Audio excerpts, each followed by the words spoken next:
Hi, my name is Laurel Gregory, and I'd like to tell you a little bit about my work and myself. This is part one of the introduction.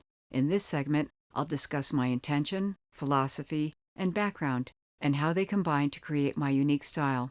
In part two, I'll talk more about my creative and production processes. I typically stay away from social commentary in my work. My goal has always been to make fine art that is uplifting and joyous. The world can be a tough place, and I really do believe that laughter is the best medicine. I've been told again and again that these pieces can change the energy in a room. They're like little physical embodiments of joy. Of course, bronze itself is a powerful metal and helps project the feeling of the pieces.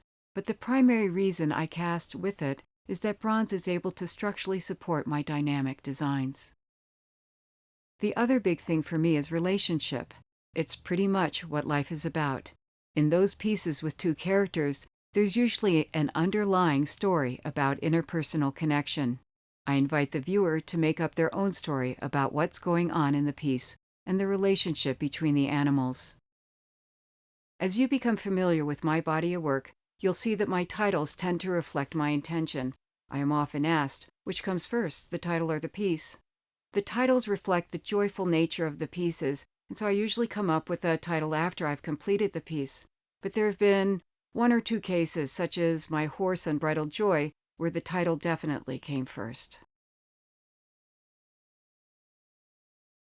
You could say I've been an artist all my life, although I did spend many years as a master electrician and building official. I started to show art professionally in 1994. Like so many creative types, I've explored and experimented with lots of mediums and styles. You can see some pretty unusual stuff in the archive section of my website, from ceremonial rattles to raku wall fountains. In 1993, I discovered sculpture, and the rest, as they say, is history. I studied classical figurative sculpture, taking classes with Bruno Lucchese, Kirsten Koken, and Jefferson Rumit, to name a few. It was through these studies that I learned the how to sculpt realism, and although my form is now highly stylized, I still rely on the fundamentals. You've probably heard the expression, you need to know the rules to break the rules. To me, it's essential that I have a deep understanding of an animal's anatomy.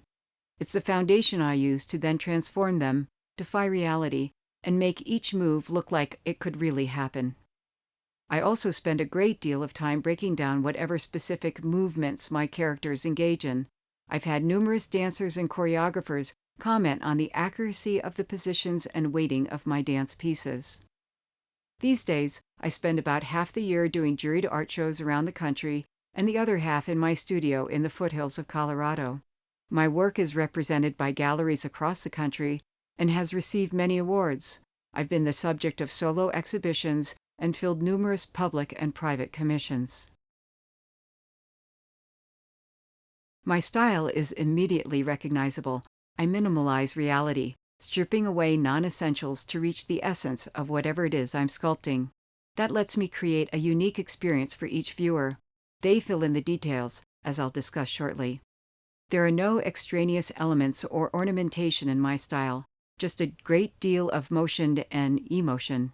I create pieces that you can caress with your eyes as well as your hands. I achieve my effects through the use of concave and convex curves, planes, negative space, and what I call dimensional lines.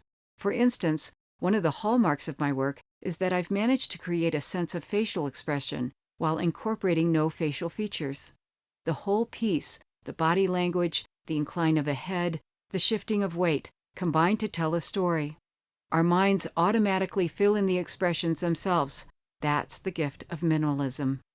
I should say a little more about dimensional lines.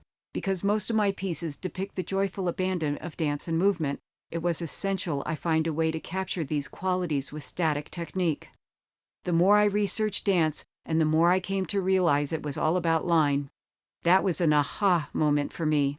You'll often find the curve of a leg carried up through a hip and into a chest as a raised ridge to give the eye something to track and heighten the sense of the movement. These techniques are essential to lending vibrancy to something as solid as bronze, and that vibrancy should work from every angle.